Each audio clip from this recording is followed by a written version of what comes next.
প্রিয় ছাত্রছাত্রীবৃন্দ, আজ একাদশ শ্রেণী বাংলা সাহিত্যের ইতিহাস নিয়ে আলোচনা করব। তার সাজেশান, শেষ মুহূর্তের ফাইনাল সাজেশান। এর আগের ভিডিওতে একাদশ শ্রেণী বাংলা টেক্সট বইয়ে যে কোশ্চেনগুলি ইম্পর্টেন্ট তার সাজেশান নিয়ে আলোচনা করেছিলাম, এবং সেই সাজেশানের যে ডাউনলোড লিঙ্ক, সেই লিঙ্কটা আমি এই ভিডিও ডেসক্রিপশানে দিয়ে দিয়েছি।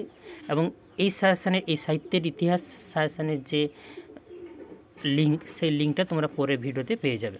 সেই জন্য এই চ্যানেলটি সাবস্ক্রাইব করে নেবে, এবং তোমরা গিয়ে সাজেশানগুলি যাতে না মিস করো, সেই জন্য তোমরা গিয়ে অবশ্যই চ্যানেলটি সাবস্ক্রাইব করবে। চলো আমরা শুরু করি।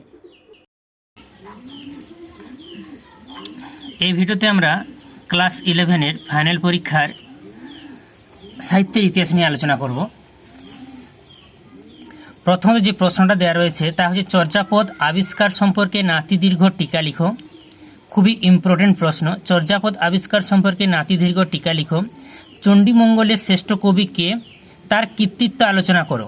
প্রশ্নটা এভাবেও দেওয়া থাকতে পারে যে চণ্ডীমঙ্গলের শ্রেষ্ঠ কবি কে, তার কৃতিত্ব আলোচনা করো, অথবা মুকুন্দরাম চক্রবর্তীর কৃতিত্ব আলোচনা করো। অর্থাৎ চণ্ডীমঙ্গলের শ্রেষ্ঠ কবি হচ্ছেন মুকুন্দরাম চক্রবর্তী, তাই মুকুন্দরাম চক্রবর্তীর কৃতিত্ব আলোচনা করলেও কিন্তু উত্তর আমাদের এক হবে। বাংলা সাহিত্যে চৈতন্যদেবের প্রভাব আলোচনা করো।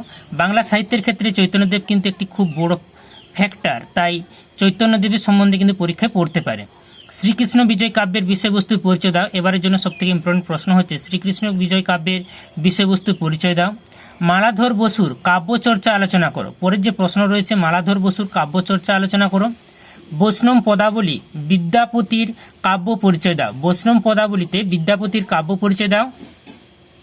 রামায়ণের প্রথম অনুবাদ রূপে কৃত্তিবাস ওঝার শ্রীরাম পাঁচালীর বর্ণনা দাও। রামায়ণের প্রথম অনুবাদ রূপে কৃত্তিবাস ওঝার শ্রীরাম পাঁচালীর বর্ণনা দাও। বিহারীলাল চক্রবর্তীর অবদান আলোচনা করো। পরের যে প্রশ্ন বিহারীলাল চক্রবর্তীর অবদান আলোচনা করো। তারপর রয়েছে তারাশঙ্কর বন্দ্যোপাধ্যায়ের অবদান লিখো। তারাশঙ্কর বন্দ্যোপাধ্যায়ের অবদান লিখো। এখনও তোমরা যারা আমার এই চ্যানেলটি সাবস্ক্রাইব করোনি, চ্যানেলটি সাবস্ক্রাইব করে নেবে। এবং আগের ভিডিওতে বাংলা সাহিত্যের বাংলা ক্লাস 11-এর যে বাংলা সাজেশান দিয়েছিলাম তার ডাউনলোড লিঙ্ক ভিডিও ডেসক্রিপশানে দেওয়া আছে, তোমরা অবশ্যই ডাউনলোড করে নেবে। এবং এই ভিডিওর এবং এই সাজেশানের, এই বাংলা সাহিত্যের ইতিহাসের যে সাজেশান তার ডাউনলোড লিঙ্ক পাওয়ার জন্য তোমাদের এর পরের ভিডিওর জন্য তোমাদের কিন্তু অপেক্ষা করতে হবে, তাই তোমরা এই চ্যানেলটি সাবস্ক্রাইব করে নেও। তারাশঙ্কর বন্দ্যোপাধ্যায়ের অবদান লিখো। রয়েছে বিহারীলাল চক্রবর্তীর অবদান আলোচনা করো। এরপর রয়েছে তারাশঙ্কর বন্দ্যোপাধ্যায়ের অবদান লিখো।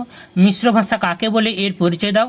এবং চার ভাষা বংশের যেমন ইন্দো ইউরোপীয়, ভট্টীয়, অস্ট্রিক এবং দ্রাবিড় এর উদ্ভব আলোচনা করো। অর্থাৎ চার ভাষা বংশের উদ্ভব আলোচনা করো, বা পরীক্ষায় যে কোনো দুটি ভাষা বংশের উদ্ভব সম্বন্ধে পড়তে পারে।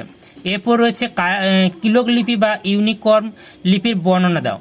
এখনও তোমরা যারা আমার এই চ্যানেলটি সাবস্ক্রাইব করোনি অবশ্যই চ্যানেলটি সাবস্ক্রাইব করে নেবে, এবং ভিডিও ডিসক্রিপশনে আগের ভিডিওর সাজেশনের যে লিঙ্ক দেওয়া আছে সেই লিঙ্কটি তোমরা অবশ্যই ডাউনলোড করে নেবে। এবং এই সাজেশনের ডাউনলোড লিঙ্ক ডাউনলোড করার জন্য তোমাদেরকে পরের ভিডিও পর্যন্ত অপেক্ষা করতে হবে।